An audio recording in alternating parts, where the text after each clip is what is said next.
उसका नाम सुनते ही समंदर के सबसे डरावने डाकू कांप उठते थे। उसकी तलवार हमेशा खून से लाल रहती थी और उसका दिल सिर्फ बदले से भरा हुआ था। ये है राफेल रेड ब्लेड कोर्टेस की कहानी, एक ऐसा समुद्री डाकू जिसने अपनी तबाही से एक लीजेंड बना डाली। राफेल कोर्टेस एक समय में स्पेन के एक नौसेना अफसर का बेटा था। हवाना में पैदा हुआ, वफादारी और नियमों में पला बढ़ा। लेकिन एक रात सब कुछ तबाह हो गया।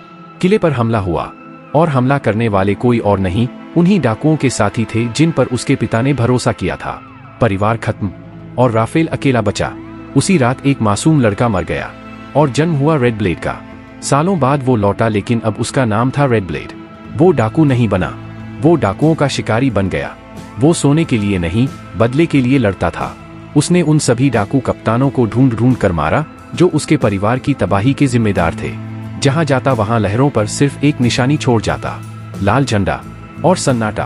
पोर्ट रॉयल से लेकर इस्ला डिल डिएब्लो तक उसने एक क्रू तैयार किया, बर्बाद, ठुकराए हुए और प्यासे बदले के लिए। वे लोग रेड ब्लेड को भगवान मानते थे या शैतान। समुद्र में अब एक नई अफवाह फैल चुकी थी। अगर लाल धुंध तुम्हारे जहाज से टकराई तो रेड ब्लेड आ रहा है। उसकी सबसे खतरनाक लड़ाई थी डेड मैन्स कोव की घाट। वहां उसका सामना हुआ कैप्टन मार्कस फ्लिंट से, उसी से जिसने कभी उसके परिवार पर हमला करवाया था। रेड ब्लेड ने अपने जहाजों को तूफान में ऐसे मोड़ा जैसे समंदर भी उसकी तलवार का हिस्सा हो। सुबह होते होते फ्लिंट का पूरा बेड़ा जल चुका था और उसका शरीर लटक रहा था रेड ब्लेड के जहाज की नोक पर। और फिर एक दिन रेड ब्लेड गायब हो गया। न कोई आखिरी लड़ाई, न कोई कब्र, सिर्फ एक भटकता हुआ जहाज मिला, पूरी क्रू गायब और उसकी तलवार मस्तूल में गड़ी हुई थी। कुछ कहते हैं वो शांति पा गया, कुछ कहते हैं उसे समुंदर ने निगल लिया। लेकिन हर नाविक जानता है, अगर लाल तलवार फिर से दिखे तो मौत करीब है। राफेल रेड ब्लेड कोर्टेस अब इस दुनिया में नहीं है, लेकिन उसका डर अब भी लहरों में जिंदा है। लेकिन जो खजाना उन्होंने लूटा, उसका क्या हुआ और आज तक वो किसी को क्यों नहीं मिला? इसका डेल डियाब्लो का गुमशुदा खजाना। सन 1718 में एक तूफानी रात रेड ब्लेड ने एक स्पेनिश काफिले पर हमला कर दिया। उस काफिले में था सोना, पन्ने और नई दुनिया से लाई गई अनमोल एज़टेक कलाकृतियां। तोपों की गरज, तलवारों की टकराहट और धुएं के बीच अंत में जीत रेड ब्लेड की हुई। डाकुओं ने खजाने को बक्सों में भर लिया, जिसकी कीमत आज के समय में $500 मिलियन से भी ज्यादा है, और समंदर की धुंध में गायब हो गए। कहते हैं उन्होंने एक अनजाने द्वीप पर लैंड किया, जिसे आज इसका डेल डियाब्लो, शैतान का द्वीप कहा जाता है। उन्होंने खजाने को एक गुफा में छुपाया, जिसे घातक जालों से सुरक्षित किया गया था।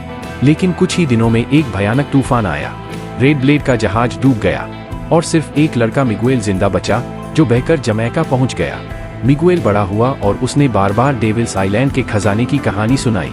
पर हर वो अभियान जो खजाने की खोज में निकला, कभी वापस नहीं लौटा। कोई कहता है वो द्वीप श्रापित है, तो कोई मानता है खजाना अब भी वहीं कहीं छिपा है। आज भी इतिहासकार, एडवेंचरर और खजाने के दीवाने उस द्वीप को ढूंढते हैं। पुराने नक्शे, कोड में लिखे पत्र और जर्नल आज भी उम्मीद जगाते हैं।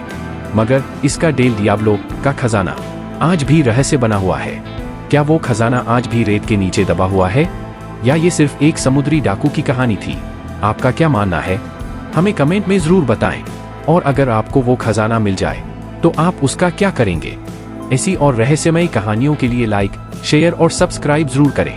और याद रखिए, कुछ खजाने दफन ही अच्छे होते हैं।